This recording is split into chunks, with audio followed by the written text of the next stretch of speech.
Manchester United, once a top money-making machine, is gradually becoming a struggling business with mounting losses amid dwindling funds. The leadership does not hesitate to apply controversial, cost-cutting measures with the major decisions targeting seemingly small things like employees' meals or the salaries of those behind the scenes. One can't help but wonder if this is how a football team that once stood at the pinnacle of the world operates during tough times. Amid decisions to make layoffs flooding the expense list, are long-time individuals loyal to the club deserving of becoming victims, as the Old Trafford stands increasingly bear the weight of a disappointed atmosphere. The biggest question being raised is Manchester United truly rebuilding, or is it simply continuing down another dead-end path?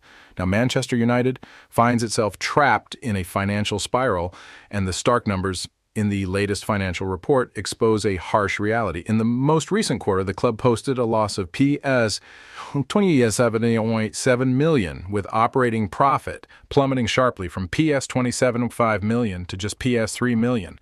And looking further back over the past 3 years, the total losses have exceeded PS 300 million, creating a financial abyss that even lucrative sponsorship deals cannot fill. When looking at the bigger picture, it's hard to believe that a club once boasting the world's leading commercial revenue is now struggling to the point of cutting back on employee meals in order to save a few pounds each year. However, the root cause of this crisis doesn't only lie in declining revenue. It also stems from Manchester United's reckless spending, like throwing money into a bottomless pit. Expensive investments in the transfer market have yielded very little tangible value, from the PS 85 million deal for Antony to other underperforming signings like Jadon Sancho and Harry Maguire. The club has spent lavishly without a clear strategy. In addition to the failed deals, Manchester United shot itself in the foot with some extremely costly management decisions. Erik ten Hag was sacked after just 9 matches in the new season, despite having had his contract extended beforehand. The price of this hasty decision was PS 10.4 million in severance pay. It didn't stop there.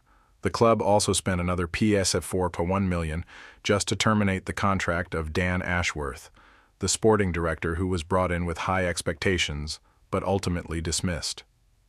The total cost of these senior staff changes alone amounted to nearly PS 15 million.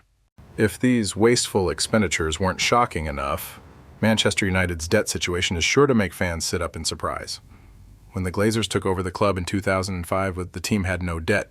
However, 19 years later, that figure has ballooned to 0.1 billion, with 731 million of that being loans from the Glazer family. Not only have they failed to reduce this burden, but they've also consistently withdrawn money from the club.